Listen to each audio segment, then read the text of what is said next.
Hello there, and welcome to GitGud Podcast Episode 3 with me, your overly familiar history teacher, and Caillou. Thank you, Sakharam, for that intro. I thought we may as well use that. I'm very sorry about that, Manus. How are you doing? I actually want to say that I really like that meme. I thought it was funny as heck. It was, really, really funny. It is very much an internal joke, but it is funny. I really liked it. I love you just the way you are. Yeah, I'm doing good. Good. You're a little bit sleep deprived. Is that fair to say?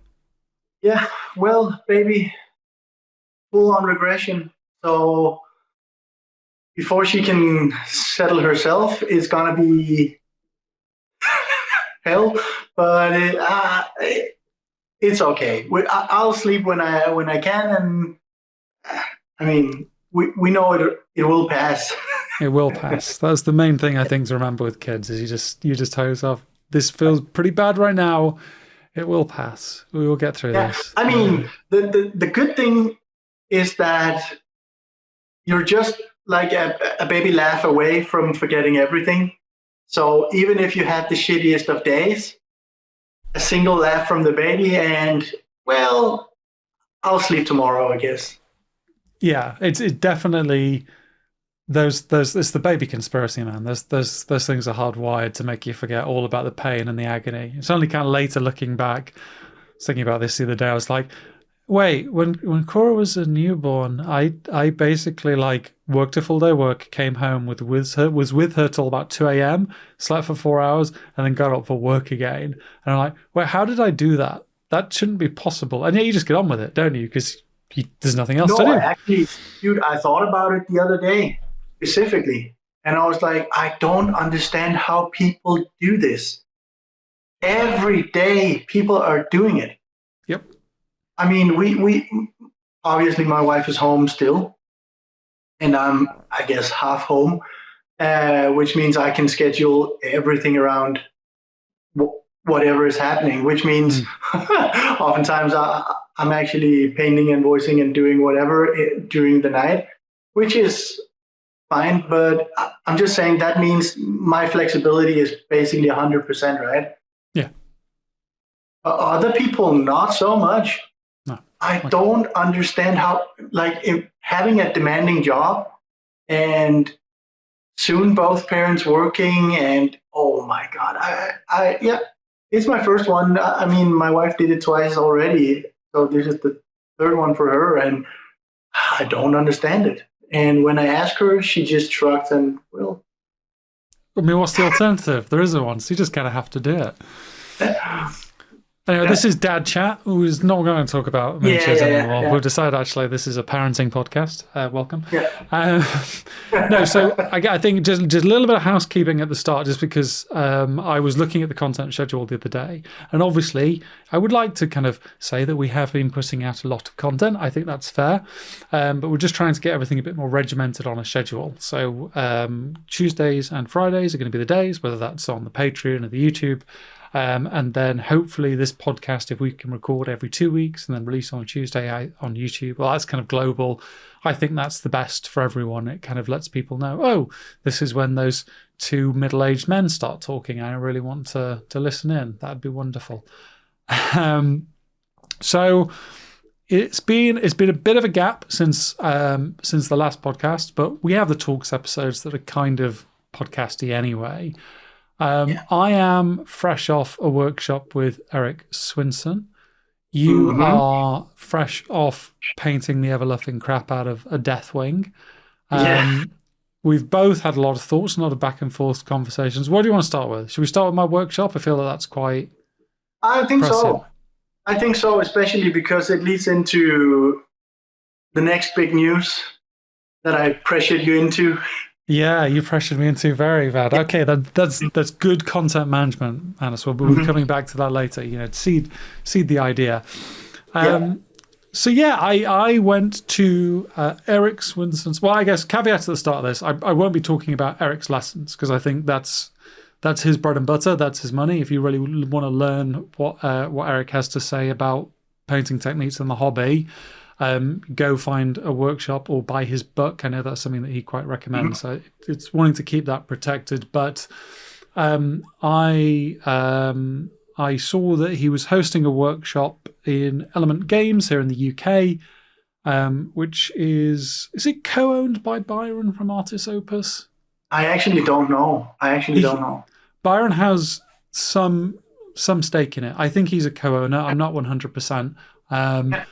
But it was run there. It was £275, so near enough, like just over $300 for US listeners, and around about €275, which is ostensibly a lot of money. But it is for a 2-day workshop, and it was for Erik Swinson, who, number one, is obviously, if you've seen Erik's work, you obviously know the standard you're getting. And speaking to David from our Discord and people on other places, the reviews for Erik's workshops were glowing. So it just became a thing I had to do. I was like, he's rarely in the UK. I'll be kicking myself if I don't do it.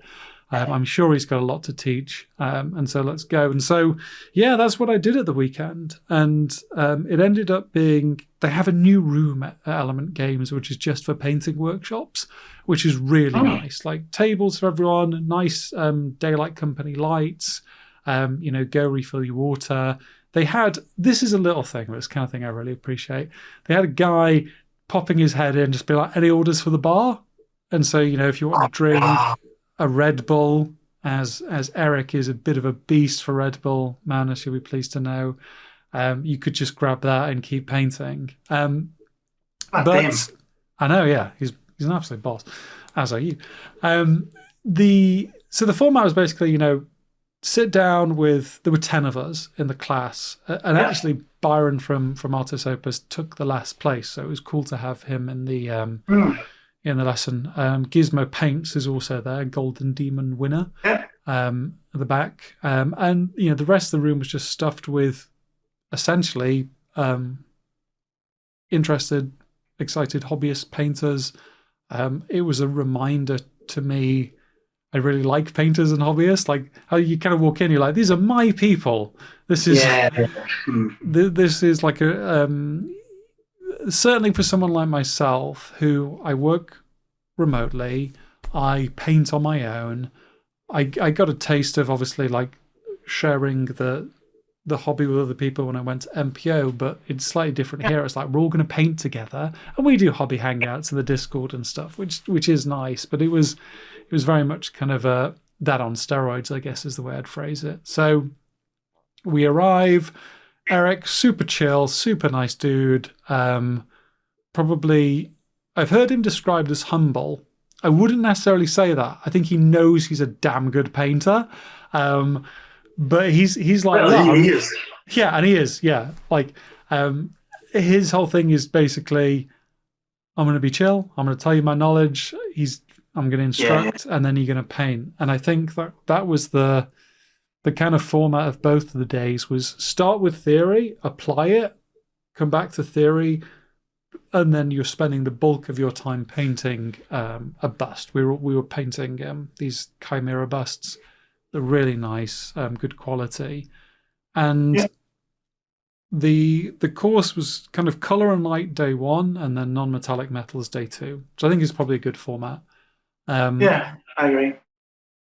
And I think in terms of a workshop, there's obviously, because someone might say, well, why would I do a workshop? There is this idea that you can grab stuff on YouTube, or you can grab a book and read a lot of the theory. And that is true. I think theory is really accessible.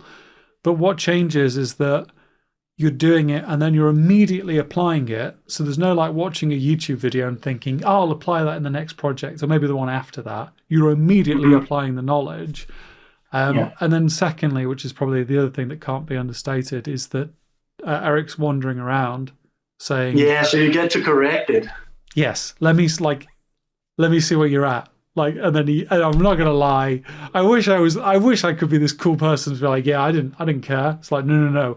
As soon as Erik began to get close, I was like, Oh, I'm getting nervous. I hope he doesn't look at it and tell me I'm garbage. And then you hand the burst, and he suggests, like he talks you through it. He suggests some ideas, and that is really, I think, that to me is where I see the skill of an instructor. I know that's something that I've said about you in the past, Manus, that you will pitch the advice you give to the level of painter that you're talking to. Definitely got that impression with Erik. Obviously, the advice he would give to me versus a Golden Demon winner is different. And you're obviously looking at different things. So yeah, day one I found really good. That was the kind of stuff that really jibed with my brain. I felt like I could understand it and apply it, and was really eye-opening. Yeah, but you already had kind of like gotten into it a bit before, right? Yes. Like the whole color and lighting through reading. Reading FAQ, like the FAQ, the model making FAQ stuff, and getting more into it. There is something maybe about, because a lot of the color theory stuff I was watching on YouTube that come from like illustration, and obviously Erik was explaining it through the lens of miniature painting, which is different and really useful. So I'd say I probably got it in a way I perhaps didn't. And day two, I don't know what it was with day two. I think it was a factor of things. I think non-metallic metal is something I struggle with. I say I struggle. It's a relatively thing. I can do it. I can do it, but obviously, like, it's probably one of those things I get in my own head about. And I wonder if, because day one was such a learning journey, that by the time you hit day two, you're exhausted. Yeah, it could be. I definitely felt more frustration, and I definitely felt like I needed to lean on Erik more to be like, I'm lost here, buddy. Can you help? And he's like, yeah, look at this, look at this, look at this. Yeah, but that's the thing why I'm saying maybe the first day, or having color and lighting where you already had some knowledge, or at least were on some sort of track. So now you're kind of enforcing some ideas you already had, right? And now you're correcting them as you go, and you feel a bit more comfortable, I guess. Yeah, you're way more in control. And then day two, jumping into something where maybe the theory and you have it, but from there and putting it onto model is different, like really different. And also, I will say, and that's why one of my questions would be, normally we paint 32, right? And now you're jumping into a bust. Wouldn't you say that is quite different? It's so different. Yeah. There is... The principles are the same. Like, obviously, if you can paint a good 32 mil, you can paint a good 75, you can paint a good bust. Like, that, I believe, fundamentally. The discomfort is in understanding you can't fudge stuff at a larger scale. So like, there's be a few times I'm painting something tiny. I'm like, I'm just going to put this here. Is it perfect? No, but it looks just about right. Don't have to worry about that. Like, non-metallic metal, good example. Like, you can't, a lot of the time you're not dealing with the scale where you can put in the amount of detail to make it really, like, perfectly realistic or anything like that. But it tricks the eye, so it's okay. And then suddenly what you're basically doing, it's like when you put on magnifying glasses for the first time. So you've got this giant bust in front of you, and you can't, like, so the thing I was thinking of is when I was painting the face of the bust, there's these little wrinkles in the forehead where he was like frowning, but ever so subtly. And I was thinking, like, okay, well, if this was like 32 mil scale, I'd do a dark shade. I'd really go over just the top of the light shade, and that would be good enough. And here it was like, these are volumes, and you're going to have to paint them like volumes. And you're going to spend time fretting on it. And like the nose, that's the thing that Erik pointed out. Where are the highlights on the nose? Think about it. Because it's not just as you'd paint on 32 mil, the bridge of the nose done. No. It's certain points, like you can look at me here, this bit and this bit. This is really awful for our audio listeners, so I'm very sorry. But I'm basically pointing to the brow and the tip of the nose are brighter than the middle of the nose. So you have to account for that. Yeah. And when you first start doing it, when you're in the sketching phase, I'm like, this is dog shit. I am the worst painter. Erik's going to come around and look at me and go, what the fuck are you doing, you idiot? Like, I didn't think we allowed babies into this workshop. But you get it in, and this is the thing that I don't do enough, which is like spend more time painting without my mag glasses on and more time looking at it from arm's length. I don't know whether that's a me weakness or an everyone weakness, but I think it's a mag weakness. Yeah. And that's why I actually asked, because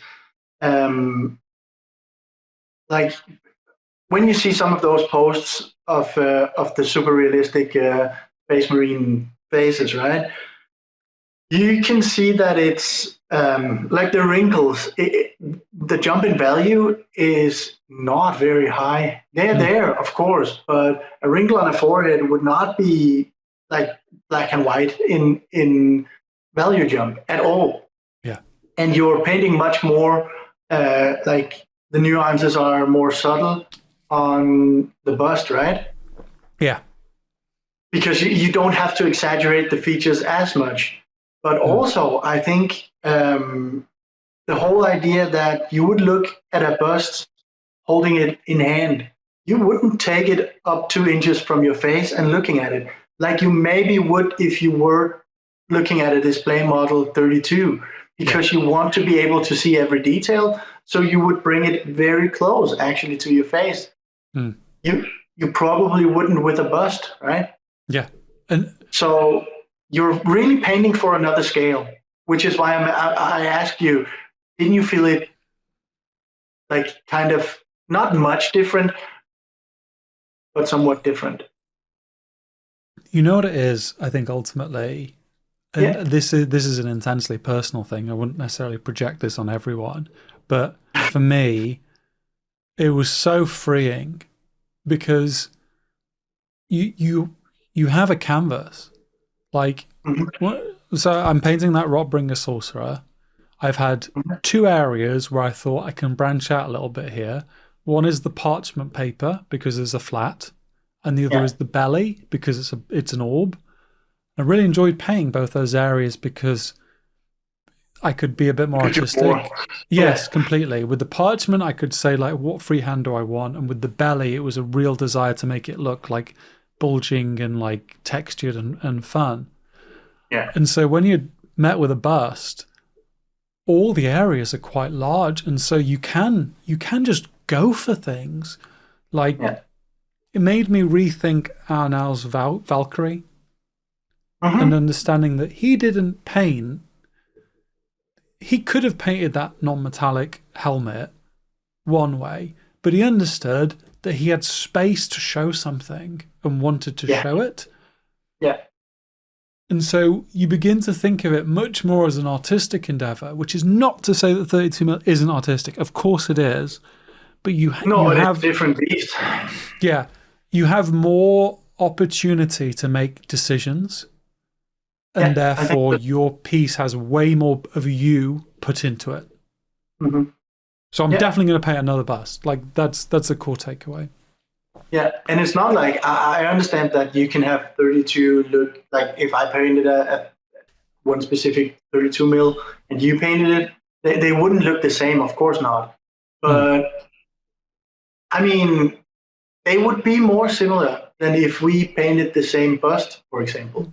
Yes. Because even just like exactly the expression you get from a face, it depends on where you put light and shadow. Yes. Right?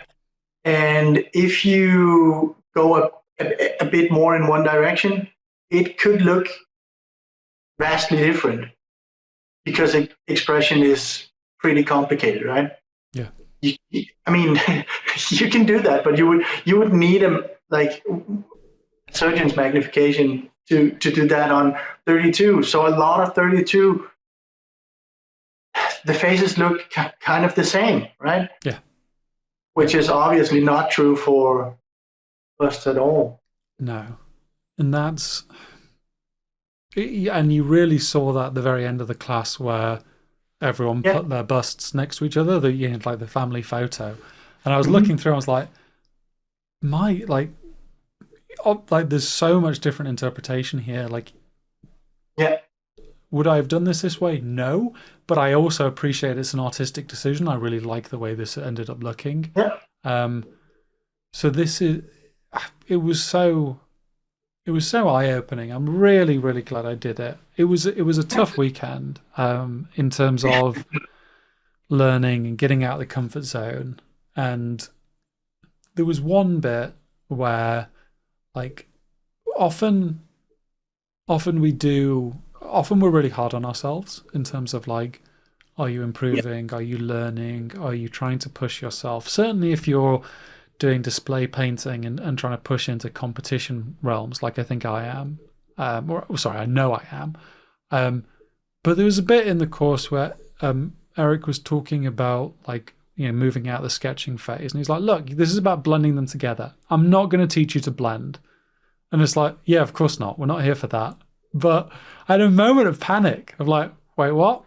And it was understanding that the only way to continue was to apply the knowledge that I'd built up over the past year of painting. Yeah. And when I saw that face at the end of day one, I was like, no, I do know this. Like, I can get something to this standard. I can do this. Yeah. Because you take yourself so much nonsense in a learning journey that actually it was like, yeah, I can do this. And no, it's not a problem to blend. It's all about the decisions making, putting the paint on the mini at the end of the day. And so that was quite... I got quite emotional actually on the drive home thinking about that, because it was a good checkpoint for me. Like at MPO was, it was a good checkpoint of, like, you are improving, you are doing better, and that's okay. So yeah, I'd really go on. Yeah, ask away. I was going to say if you have any questions. I want to ask. So, because I have an idea that you probably wouldn't want to book something like that if you are, I'd say, below intermediate, right?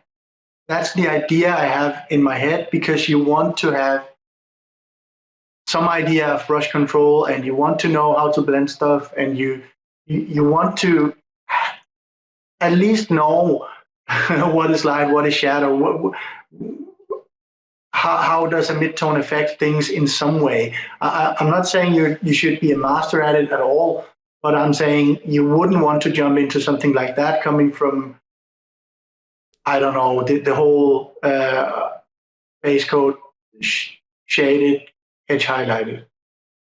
Is that true? That's a really interesting question. So I'd agree that you'd need to have a level of brush control, not mastery. Like, you need to basically, you can pretty much get paint where you want it to go. Good. And you need an appreciation of blends and a knowledge of how to blend to a decent standard, not perfect. I think those would be the barriers. Now, this is what surprised me. So yeah, one of the guys in the class had never painted non-metallic metal before.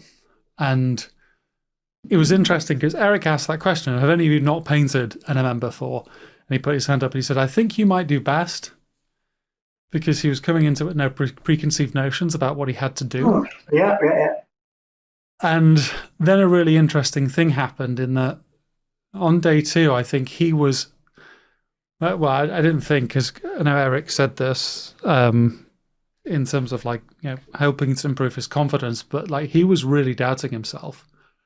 Yeah. As I think anyone would in a similar situation. But when we put all the busts together, like, he just happened to be out of the room, and it was like, so what's everyone's favorite? Like, who thinks, like, what's everyone's favorite piece? Pretty much everyone picked his. Yeah. And like, he couldn't see it because he was new to it. But because he didn't have so much ingrained knowledge, he was more free to make better decisions, I think. So You know, I think coming back to answer the question, I think, you know, provided you can get paint on the model where you want, that is pretty much all you need. And then you probably may benefit in some instances of knowing less so that you can like learn more. But I wouldn't say there's a bit of a selection bias in play here, because I'd also say that no one in that class was a beginner. Yeah, exactly. Yeah. But also, like, if you're aware of Erik Swinson, if you're aware of Erik Swinson, if you're willing to drop nearly £300 on a course, you're probably a bit more invested in it than your average painter. So yeah, I'm just saying that the hobby actually sees people who jumps into it and really wants to improve. And I mean, there are people out there who pick this over golfing, for example, or motorbike or whatever. And I mean, it's pretty cheap compared to going racing or whatever. So I'm just saying that, yeah, to me, $300 is not nothing. It really isn't. But some people enjoy hobbying without a real ceiling, right? And it doesn't matter if they just got into it or if they've been into it for 20 years. People are different, right? Yeah. So that's why I'm asking that, even though I know most people wouldn't just slam the 300 on the table and say, well, I'm going in. And you've never, what happens. Yeah, I never tried to paint anything in acrylics before. I never seen a bust or whatever. That's not what I'm saying. But some people would maybe jump into it quite early on, right? It's a question I'd really like to ask Erik. Should we ever get a wonderful opportunity to talk with Erik? Yeah, just comment on the YouTube. Yeah, just let us know, Erik. What has he ever had anyone in that class who's like a real beginner? Yeah, and like what the outcome would be. I would be fascinating, because I think almost like fresh eyes are sometimes the best way to view these things, but it is tricky. It's always tricky at the end of the day. Yeah. So yeah, I mean that was the workshop. I came back on the end of day 2 and showed, because it was Father's Day in the UK. So my daughter was, did you have good painting, Daddy? I was like, absolutely.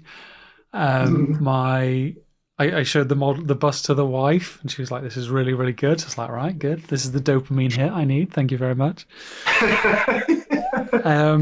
And then it's been like, okay, let's get on with the next thing. So I'd really recommend it. If I mean, to be honest, if you're the kind of person listening to us, you probably are almost the exact target demographic for Erik. So definitely check out, see when he's available. I know a lot of people do it as part of like conventions, like a lot of people do it as part of Adepticon and things like that. So yeah, really, really good. So that's probably then a good bridge. So in-person classes? In-person classes, thumbs up. So when are we organising the Denmark Manus clinic? Shit. I think you'd be very good at it, actually. I mean, I would have to get more into teaching in general and be a bit more organized, I guess. But yeah, I think so. It's not something where I'm just saying, I would never want to do that. But I think it would require for me to be more in tune with how I want to teach. Because to be frank, this is new to me, right? So yes, figuring out, because the ones I provide feedback and tuition to are also people with very varying degrees of level, right? Yes. So that just means that right now I'm a bit all over the place, in the sense that I'm really trying to focus it on the recipient, right? So I can't. I'm really trying to not force how I would want to teach this, or how I would personally want to learn it. I'm trying to gauge, okay, what would work for the person in. Yeah, you're doing it on a very individual level. I really, really, really am, and that's why I'm saying I would have to be more in tune with how do I think the best way to get my knowledge out there and show as much as possible for people before I would consider doing. I mean. So, I mean, what I'm hearing here, Manus, is Golden Demon next year, you are going to be running a class. That's, that's a smart target, as they say. Yeah. By Golden Demon next year, Manus will be ready to run a class. I'll build you PowerPoints. I'm good at that. Yeah. Erik had some good PowerPoints. I think I could build some good PowerPoints. So, yeah, we're 90% of the way there. Halfway there. Huh? Yeah. So, I guess... if you want some in-person one-to-one, you can just shoot me a message. And, I mean... I'm in Aarhus, which is not even half as expensive as Copenhagen. So come visit and I'll... I was going to say, because Copenhagen nearly bankrupted me. So yeah. Good to know. Yeah. You would have to bring coffee from home at least. Definitely. $20 for a coffee. Bloody outrageous. Good coffee, though. Still not worth it. So, right, well, I guess that's the bridge. In the news of the moment is that we are both going to Golden Demon now in Spiel in October. Go. Yes. How are you feeling about Golden Demon? If you could put explain this. How you guilted me into doing it. Yeah, I mean, putting 300 into a class, and you also had to drive there and get some food and a hotel and everything. I didn't need a hotel or food. No, I go drivable different distance. That was okay. And then I'm like, well, you could have gone to Germany. Yeah, and seen you in person for the first time. Now you're just being selfish and want to spend time with Erik, not me. Okay, I see where this is going. But so you gave in, and I got my way. And the annoying thing is, you were right. I was like, yeah, that's a good point. And so the interesting thing was the conversation with the wife, is I know I said A or B, but what about AB? Yeah, but now reality hit. Yeah, so yeah, definitely the repair bill for my car is, it's made me re-examine some decisions I've made. That's fine. Let's not worry about that. So Golden Demon Spiel, how are you feeling about it? I want your honest opinion. Yeah, you can be honest. This is a safe space. This is and it's just you and me. No one is listening and whatever. No. I will say we actually talked a bit about it. Was it yesterday? And I will say I'm beginning to feel more pressure, I guess. I think there are different elements here. And like one thing is obviously the stake, in the sense that I really want to do good. I knew it would be this way, which is why I have before shied away from competition. Not that I can take defeat. It's not like that. I'm not going to get salty or sour or anything, but that's not the same as saying I don't want to do good, because I do. Yeah. On a personal level, I want to do good. It's also why I wouldn't enter something that I was not satisfied with, because I want it to be good, so it represents what I can do, so I'm judged by that, right? Yeah, this is my best shot, essentially. Really? Yeah. That's one thing. The other thing is from the perspective of GitGud, it's not like it's not important. It is important to be there, to represent something, to put stuff in cabinets to talk about, right? To have a stake in the competition, basically. Yeah. And the better I do, the better I equate it with the better it would reflect on me, right? So I'm aware that it's probably not a one-to-one, but it's not like there's no pressure at all. So those two things obviously are things I'm thinking about, right? And furthermore, it's 3.5 months, and it's not like that's time, but it's not that much time considering like the entirety of painting up Dante, for example, was a 4-month endeavor. Yeah. And well, I didn't paint 8 hours every day on that model, and I don't think I could anyways. So because you kind of need to recharge, and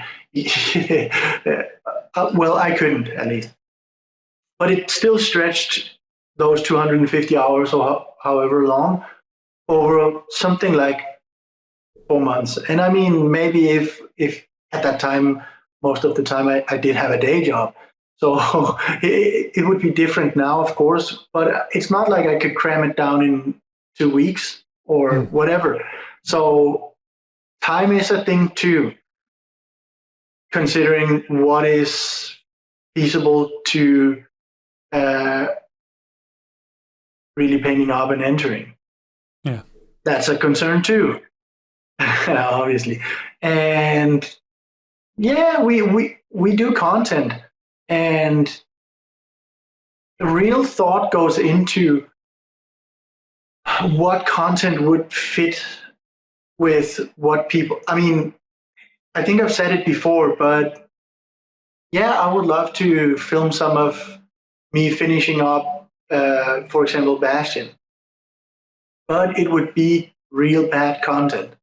yes, I guarantee it, in the sense that you have so much time and effort going into finishing the underside of something not exciting, whatever. yes. And so when the bulk of the work has been done, I mean, Well, you said like the last 10% is just as much effort as the first 90 almost. I honestly feel like it, because you're getting into the nitty-gritty details of everything. So that's one thing. Another thing is wanting to paint it up to a very high standard.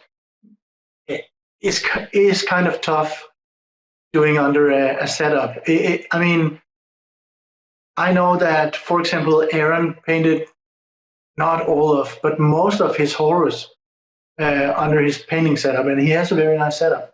I don't have the same, and I also really want to. I really want to show what I'm doing, which means the more zoom I can get for people to see, where do my brush strokes actually go? How is this achieved?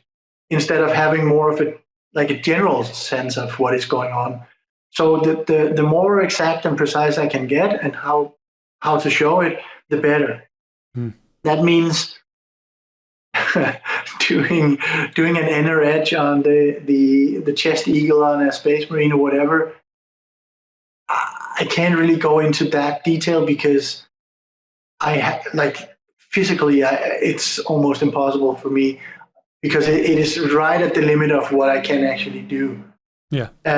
So yeah, just saying that even though I would love to finish some things and just turn it into competition, not that easy. So that is another thing, knowing that I have some things I want to finish up, but I also want to paint things that are exciting to see and also exciting to paint. I'm not gonna lie that it's not that exciting to paint those last 10%. So obviously I am also personally drawn to the things I can actually show, because they are more fun to paint, to be frank. So yeah, that's, I mean, knowing in the back of your mind, you probably should be spending quite some time on these things, but there is only really so much time. And I also want to show like the projects that I'm working on. And yeah, I'm trying to be mindful that instead of, let's say we roll 5 years ahead and now I have 30 unfinished miniatures in my cabinet, where I painted the bulk of it, but I finished nothing, because as soon as I put it down and it's not painting for content, I'll leave it and I'll work on like personal things. I kind of want to turn personal things into content. So I'm not just painting something to paint it. I'm mindful of what would I like to paint and what would be exciting from that piece to show. And that's a real balance. It really is. Have you thought of like that I guess like Rich Gray methodology of like, I'm going to paint this, and then it's like, right, I've done this 2%. Now I'm going to go paint this off camera because I can't paint this to the standard I want on camera. And then I'm going to come back and we're going to go through the next bit. That seems that would maybe be a good fit for you. Yeah, and it's kind of what I'm doing, actually. It's just, okay, I've seen that in The Librarian. Like, you painted a bit on and then you painted the rest of it off camera. So yeah. Both The Librarian, but also the Deathwing. Because some of the process is pretty long, meaning I could put 5 hours of painting out there, but we would have to fast forward through it quite a lot, because I mean, it is me scribbling and squiggling all over, and it's hours and hours and hours of that, which means I'd rather show the technique and how it's done. And then you have, okay, it's gonna look like this if you apply it on all of the panels, kind of. But it's still, it takes time. You have to do it still, right? And I think I really want to, I need to get my head set on this, because I'm beginning to think, and this is a me view, if you disagree, please let me know in the comments, that fast forwarding through footage is useless. Yeah, for me it is. It's the thing I don't want to do. I mean, we can do it in some areas where you're base coding something and it doesn't really matter, but I'd rather. But then what are you teaching them other than paint the rest of the base coat? This is what I don't understand. Like, you may as well just say, and now finish the rest of the base coat. Yes, and that's what I'm saying. I'd rather cut the footage then, because in sped up footage, you can't really see what's going on anyways. Yeah, and it makes people look better than they are. Because, like, wow, look at this brush control. They're painting this so quick. It's like, no, this is sped up footage. Yeah, and this might not be true. It might be valuable to people that I just don't realize it. But yeah. I'm very mindful to not really cut anything if I can help it. I'd rather show less, honestly. Like, pick something smaller. Only have it on a certain area or whatever, painting up like 90% of a face or something like that. And yeah, sure, it takes 50 minutes to do it, but you've seen all of what I went through. Yeah. You've seen all of it. There's nothing hidden. It's not TV kitchen cooking. It is me actually doing it, because I think that is more valuable to the viewers we have on Patreon. Yes, completely. So it is deliberate. It really is. It's not that I'm open to whatever. If people say, "Nah, you can put some footage in, just speed through whatever," and then we want to see more of this or less of this, obviously I'm open to it, because I want to show what is helping others, of course. But that's the idea I have, is that I'd rather show most of a thing and then smaller thing, right? Yeah, it's a question of utility. Like, what am I teaching you? What do I hope you will learn from this? It's far easier for me to, because I mean, the tutorials I do are very basics focused, and so understanding, like, I'm here to teach a concept is far easier than I'm here to teach you a way of thinking that you can then apply to something else. I can and have watched some of your tutorials, like the green gold example from the Saurus video on the Patreon. I've watched that, and then I applied the green gold on not that model. So I'm not learning how it's done on yeah. that particular shape. I'm learning how to do it on a shape that I'm then applying elsewhere. Yeah, and it's kind of also what I'm trying to do. Like I'm trying to pick different recipes, and I'm trying to pick different kinds of like shapes and models. And sometimes you would be picking the exact model, which is fine because you're then guided through it, right? But the the the real learning should be this can be applied on basically anything. Um, and it's why I'm mindful that none of my recipes, for example, are like an exact recipe because it doesn't really matter uh, in the end for the result if you're using from one line of color or another, really, because it's more about a hue thing. And in the end, the recipe, I mean, however you apply it, you would get a different result anyways, right? Because I wouldn't apply it exactly the same you would, and it looks a bit different anyways then. But you would have something to aim for, right? That's the whole goal. Yeah. I'm trying to think of how to ask my next question tactfully. No, go on. So, I mean, it's coming back to this point that you were saying of like, obviously, you are painting currently everything you can to the best standard you can. Yeah. And that is incredibly time consuming. It's incredibly focus consuming, is probably the way I would phrase it. So, how will you break out of that? Can you break out of that? Yeah, that's the thing, right? Usually we go into the segment of, okay, so what did we learn? Yeah, we're going to bring that forward. Yeah, and I will say this is one of the things where I haven't like learned, but I've been like discovering, and now I'm trying to figure out how to, because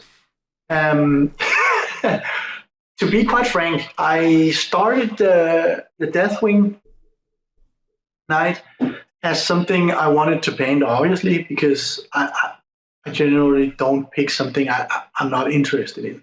So I wanted to paint it. I had some inspiration. For example, the textured armor is heavily inspired by Percival, who did some Deathwings in that kind of style. I think he took it to the entirety of the model, where I wanted to keep it on the armor. But that is one. Anthony was an inspiration for a lot of metallics and stuff like that. And so I took my inspiration and I was like, okay, so now I have an idea of how I want to paint this. I want to paint it up for Patreon, and I knew I wanted to finish it because I'm trying to get into the, maybe it won't work every time, but if the mindset is, okay, I'm starting this to actually finish it, hopefully it will stand a better chance, right? So that's kind of like, okay, we here. And I had a guy who actually wanted to buy one. So I might end up selling it too, which means, well, it kind of has to be finished. So it's a professional courtesy at that point, I think. Yeah. And another thing is also the whole, okay, so if it's finished, it's something you check off, you leave it in the, like, it is history now, right? So you can look forward. And then I get into painting. And I painted the face first.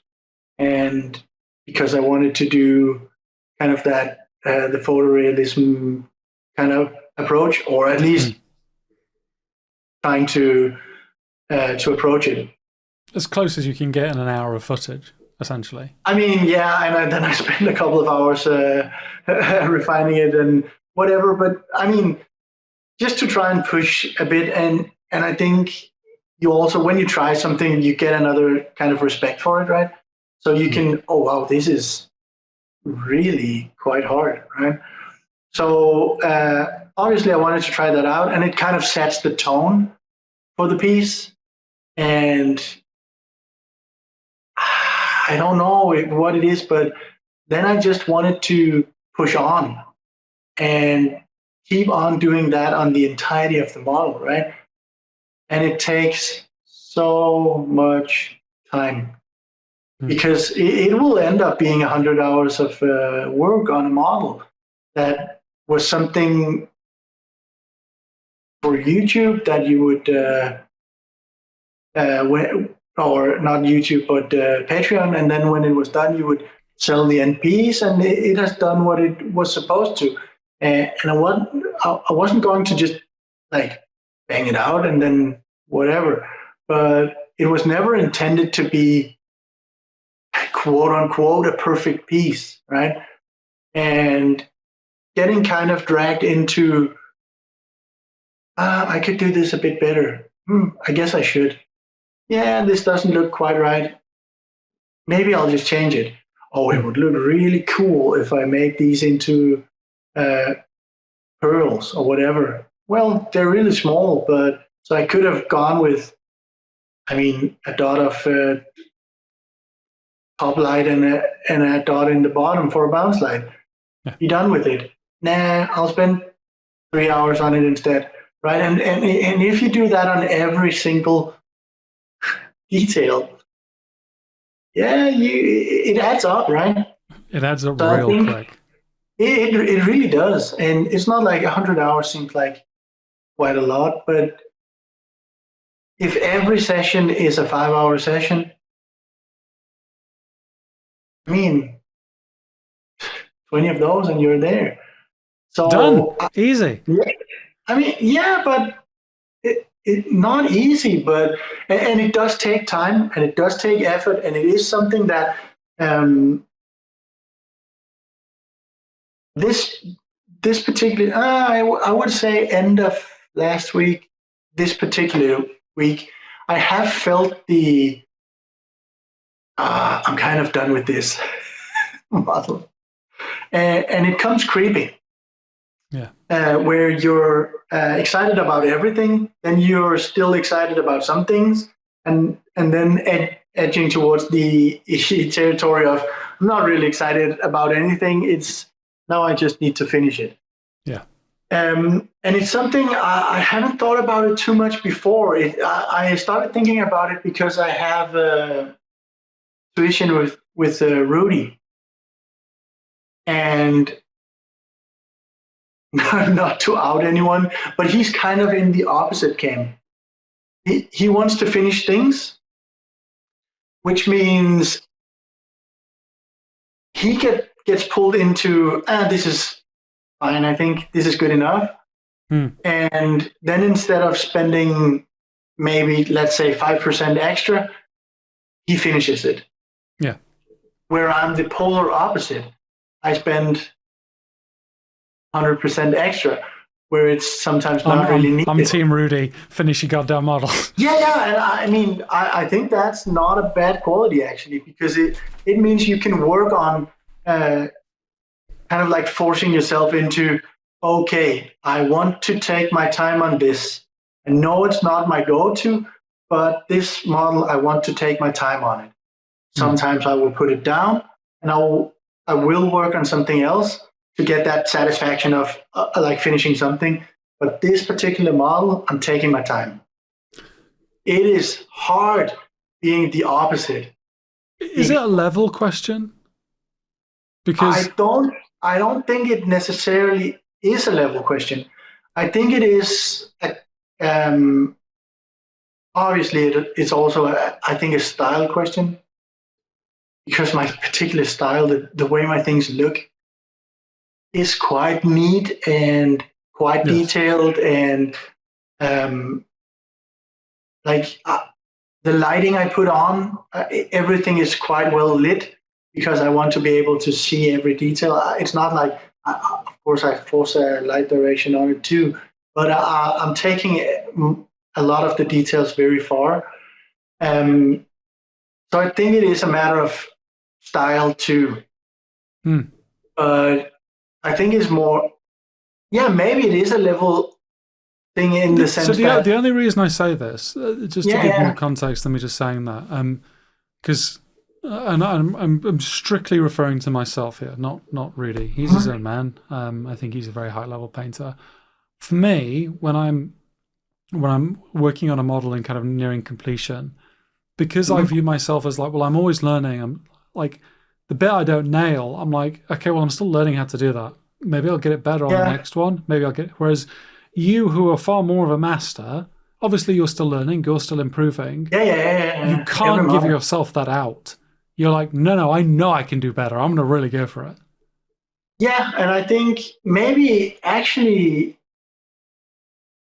I haven't thought about it before you asked, which is why I'm kind of work it through. Come on, this is therapy. Yeah. But maybe if I was even better, I would be better at like, okay, so this doesn't need the work. We had a nice discussion actually on the Discord, talking about, do we sometimes, even maybe often, overwork things that didn't really need it? The whole kind of like the discussion between, do you go through a gradual progression in, for example, lighting and coloring, blending, or do you sketch in and then kind of skip some steps? Because, for example, painting, you came from just now painting busts where you really want to sketch things in, because layer after layer after layer, building on something that is quite big, not that feasible, and it would take insane amounts of time. And so the whole idea of overworking things, maybe I could have, if I tried to get more in the mindset of, maybe I should just rush this and I'll clean it up afterwards, kind of. And it's, I mean, it's really hard if that's not the style you're used to paint under. And it's something where I'm thinking, or have been thinking the past couple of weeks, maybe I should try and get more into it. And it's why I'm also wondering, not if, but when I should be looking more towards busts, because I think it's something that could be more freeing. While I do have things to paint, and I can't really bring any of that to Golden Demon, for example, which is the competition I'm aiming for this year. It would be something really nice to do in the fall. Yes.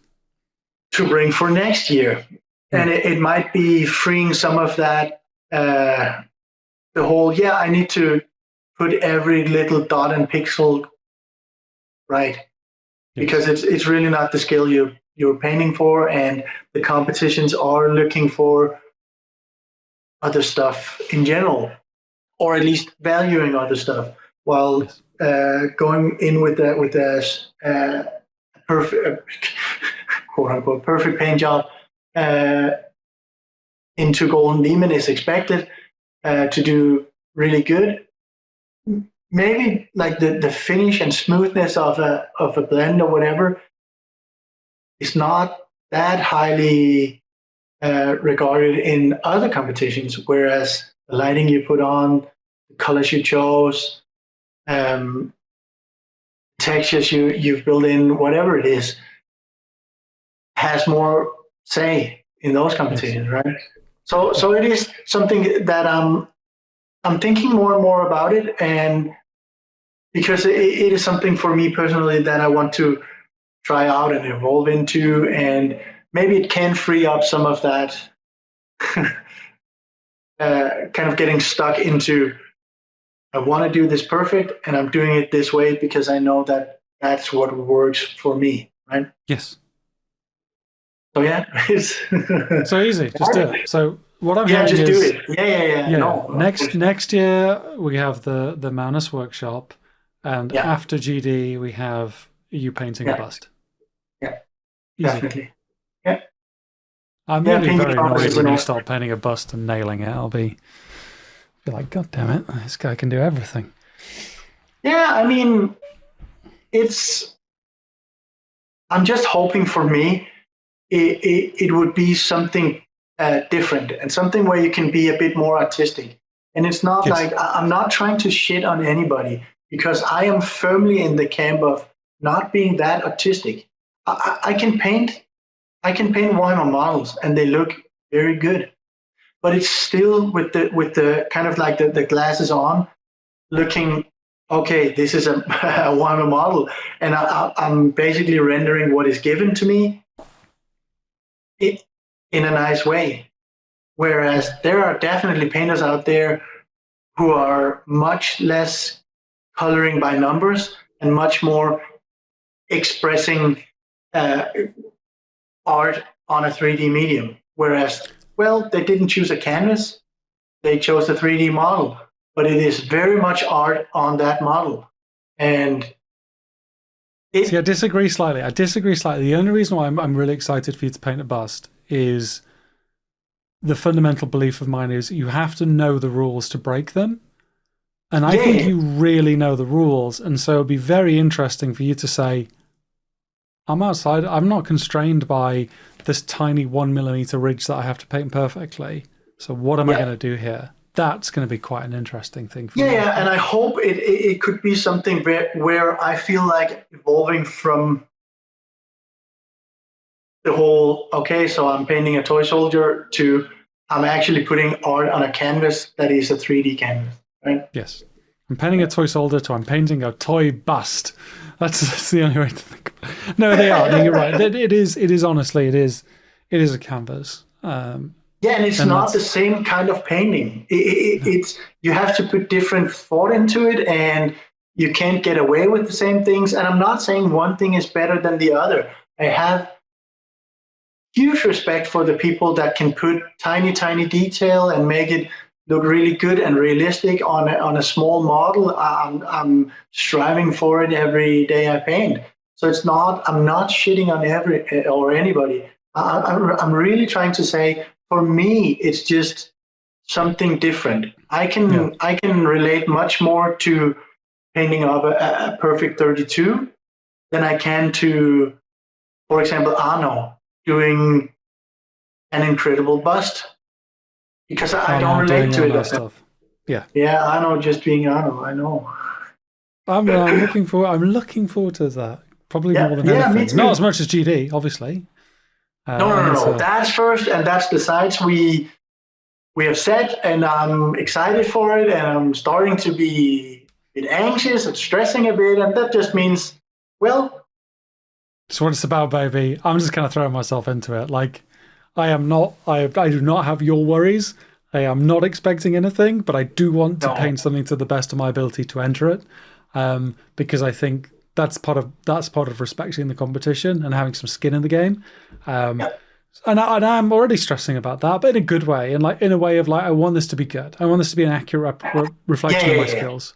Yeah, and it's not like I'm not saying that I'm stressing about this in a bad way necessarily. I'm just saying that it is something that weighs, of course, like anything would, when you spend time thinking about it, right?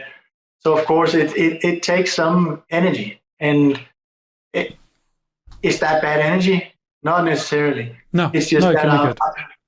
It can be, and it is motivating for me, knowing there is a goal, and I want to do good in it, and I want to push my skills to perform. And I'm very much going in with the mindset that I want to have my best work shown there, and if it does well, it's because it is very good.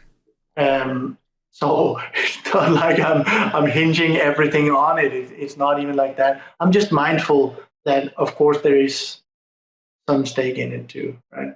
No, completely. So, obviously, we're going with quite a cohort of people from GitGud. So, if you're going to GD, if you're a listener and or viewer out there, let us know. Come say hello. It's going to be good fun. We'll also have to play some Magic the Gathering. We've already agreed that. Apparently Erik plays quite a lot of Magic the Gathering. So He's not coming to GD, but it's a future thing is get bodied by Erik Yeah. at Monty Okay, Sansevino so or something. Magic the Gathering and Red Bull. I like that dude. I'm not going to lie. There was a point where I was like, is this the secret to being a very good painter? It's some like arcane combination of Red Bull, Magic the Gathering, somehow leads to excellence in painting. It was a little bit worrying, but hey ho, maybe, and I'm drinking more of it, so yeah, hopefully it'll. Yeah, and look at you. Skill is improving. Huh. That's it. It's happening. You just got to proving your thesis. I'm going to go buy a Magic the Gathering deck and see where it leads me. So I don't think we'll talk about what we're painting because we kind of have. You're painting Deathwing and getting quite crunchy into it. I've just finished a bust. I'm also working on... the thing I'm working on right this moment is the Nurgle Rotbringer Sorcerer for the Chaos competition that we're running. Obviously, this is the follow-on from the Orc competition, which I won't re-legislate here, but please do watch that video in terms of some of the work people did in a month. Really inspiring, really impressive. And the next one is shaping up. Phew. Next month's competition is skin, human skin, and a challenge. They're challenges, ultimately. They're challenges with a reward structure. But I was speaking with Simon on the Discord, and he said he's got a plan. He was very excited about his plan. He's not told me the plan, but that got me really excited. And I just this is where I'm happiest in the hobby. Is people are, I'm going to push myself and do something crazy, and I'm like, yes, hell yeah! Like I can't wait. It's really why we do it. Right? It's really why we have these challenges. It's because we ended one, next one is lined up. We voted for the one after that, and people can kind of plan and okay, this one sounds exciting to me. I'll jump on this one, right? Yeah, and it's and you don't have to enter everyone, but maybe this is the one you enter. Yes, exactly. Mm-hmm. So yeah, that's good. I mean, you've obviously spoken quite a lot about what you're learning and trying to push yourself, and ultimately, I will say with the painting one, I'm painting the White Dwarf after. Grombrindle. Yes, when I finished it. I'm putting my lore knowledge out there once again in a podcast. Grombrindle, the White Dwarf. Yeah, so I'll be painting that one after. So that's also another reason why I'm kind of anxious to get Deathwing finished because, as I said, I don't want to put it into a cabinet and never revisit it again. And also, I have someone who actually want to own it. And I'm already getting a bit like antsy or anxious starting the next one because I already have an idea of how it's going to get painted. And yeah, it's when the idea comes, I really want to act on it. So I'm trying my best not to. Yeah, I think the only thing, because speaking at length about the workshop, the only thing that I have learnt this week or this month is probably something I'm trying to bring to bear more is if it makes you uncomfortable, it's probably a good thing. Yeah. So many times I've just caught myself like, I don't want to do this because it's so great example. I was looking at models for GD potentially because I don't want to do that because it's got these bits that make me uncomfortable. Yeah. You'll always find that. There'll always be. You just gotta work through some stuff, which I think is that's what community is very good for. It's like being like, don't worry about it. We'll help you through it. Don't like. Yeah. I think you shouldn't pick something where already I really hate painting tanks, so you probably shouldn't. But if like picking something and saying there are some things I might. I mean, everything won't be like, oh, this is the perfect thing for me to paint. Otherwise, you would have to design the model yourself. I'm not going to lie. I was thinking about maybe I should pay a Leviathan Dreadnought to show that I can do it. No, dude! Yeah. Just to show everybody that you really can. Well, it beat me. It's a real. It makes me feel bad that Dreadnought beat me. I kind of want to get back to it at some point. It means I'll have to buy a new one. Well, you can't get back to that specific one. Yeah, that one is in a landfill somewhere. So I'm very sorry to Mother Earth. That's on me. But maybe. No, we'll leave this conversation for future. Yeah. You should do a small one, an epic scale one. It's too easy. Yeah. It's not Oh, easy. shit. Viewers got that, but if you're on audio, no, I'm not making light of the weirdos that paint Legion Imperialis. No. No, we have one in Discord, so we respect it very much. Sicko mode. It's completely outrageous. So, I mean, I guess kind of rounding off, we've had, there's 2 bits of news. The return of the Skaven. Yeah. I'm a big Skaven fan. Yeah. You, I sense, are not a big Skaven fan, or are you a big Skaven fan? I love some of the models. This one in particular, hated. Duly noted. Yeah, no, I think it's the one, the Abomination one. I don't remember what it, but the one that was revealed here, some of it can probably be attributed to the paint job, but to me, it was very confusing and busy. Yes, which means I don't like it at all. Well,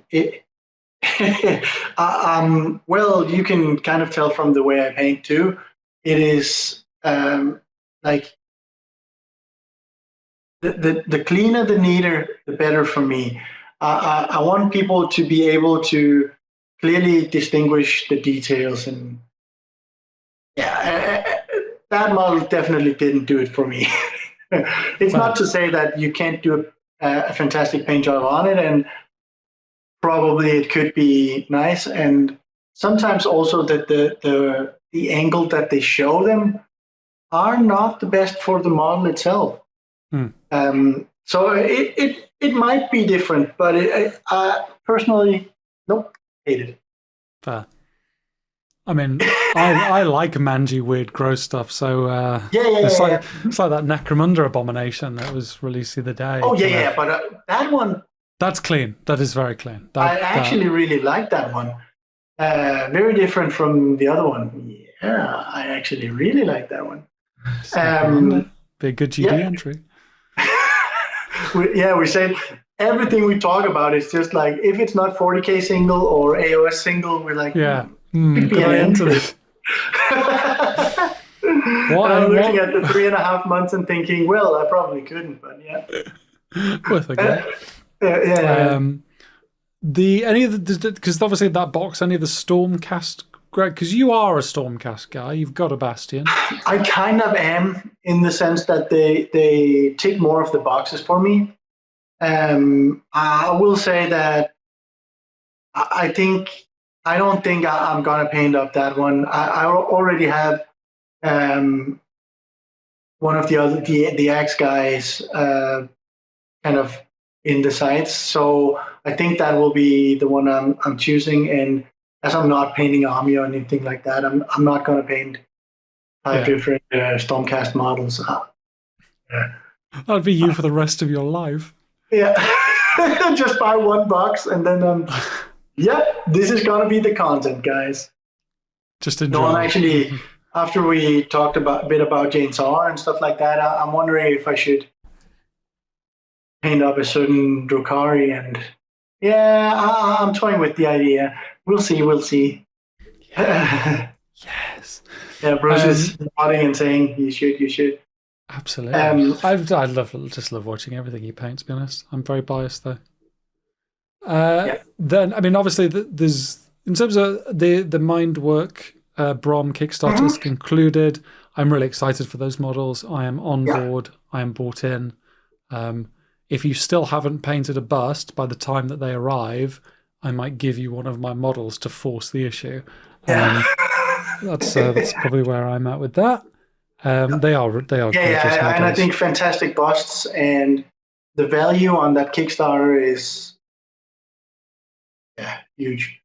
It's a good advert for overtaking every single content creator in the hobby, apart from us. In terms of like getting people talking about it, but my goodness, it works. I think it also speaks to the legacy of Brom. I don't know much about Brom. I'm not educated in fantasy art, but people who know Brom seem to really vibe with them. Yeah. I definitely know some of the artwork. But I'm not deep into You're not into the Brom law. No, I'm not. But I will say that I think it is really smart having lots and lots of content creators paint up something and kind of endorse it, because it means that it is talked about. Yes. And it is really how you reach an audience. It needs to be talked about. And we're a small insular community, so that conversation travels quite a while. It really does. It really does. Yeah, and we had a fair few people back it, and I think it is, some nice models, and excited to hear when you get your stuff. I will. Well, we'll put on stream. Maybe I'll record myself painting something. I should do that. I already have for the oh crap, the Ultramarine. I've got to finish him. We'll you do. God damn it! It's up against your Deathwing as well. Flip. Okay, right. That's a problem for after the Rotbringer. The other thing, it's not why I painted mine the way I did, but they are very different styles, aren't they? They are, and it was influenced because I saw you starting the Ultramarine and thinking, okay, so I need to do something wildly different, because I don't want it to be just two same things, just one being a bit better than the other. That's not very exciting. So, who judges them? Do we need a neutral judge? Community? Ooh. I don't like this. You're more liked than me. This is a problem. We can just do it for like the Discord community, and I'm definitely not more liked. Onion Knight. We'll get Onion Knight back. He can do it. Oh no. Yeah, he's not going to like your scratchy stuff. This is what I'm thinking. Okay. Now I see. Okay, right. I will have him done middle of July. That's my solemn promise. I will probably get him done sooner, but I will definitely get him done. This is now a business meeting, not a podcast. And then final thing is there's Leagues of Vertan kill teams. That's cool. Those are cool models. I am not going to buy a kill team to paint one model, but maybe an eBay job. I might. Okay, fair enough. You're a sicko mode. To be frank, I want to go on eBay and source a single model, and I never do. To the point that when I don't know if my account was abused or whatever, but I got a message that the eBay account was locked, and this eBay account is like 20 years old. Oh, and wow. I didn't even try to recover it because I use it rarely. So, putting my GDPR hat on, your account may have been deleted, so it might be time to start afresh. Yeah, maybe I should just start a new one. What I'm saying is, as much as I want to source a single model on eBay, I often just pick whatever I want, get the box, and now I have some plastic in my cabinet that I won't ever paint because I painted that one box. Or that one model from the box. Got a lot of plastic. I should sort that. Right. Well, I think, Manus, that's time. I think we've covered quite a lot in probably about 90 minutes of content. Obviously, you've alluded to next project you have coming up is the Grom Brundle, which will be on the Patreon. We do have some more content in the works for YouTube if you've not yet joined us on Patreon, although we do have some Patreon exclusive stuff there. If you're interested, by all means check it out and see what you can get access to. Otherwise, as always, we are just kind of considering ourselves lucky to be in the community and talked about in part of the community. And I keep running into people in the real world and like, oh yeah, I've watched a GitGud tutorial. I'm like, this is crazy, very strange. It's like we're professionals at this. Dude, just getting a message on Instagram from someone you've never seen or heard from before. So they are a completely random person for you saying, oh, I watched your stuff. It was great. Dude, it makes my week. Yes, 100%. Yeah. This is what this community is about. It's part of the reason I love that. And actually on that community, I will shout out here, I mentioned him at the start, but Byron from Artis Opus, who also is involved with Element Games. I have a lot of time for him. He is very invested in the community. He's clearly just wanting to do like the best for like the people around him and people in the community. So big shouts out to Byron. Byron's a cool dude. A lot of time for him. He's not a secret monster, which is good to know, unlike me. But okay, so that wraps us up. Obviously, until next time, get painting, get good, and as has been suggested for me as my sign-off, get out of here. Thank you very much, and goodbye. Bye-bye.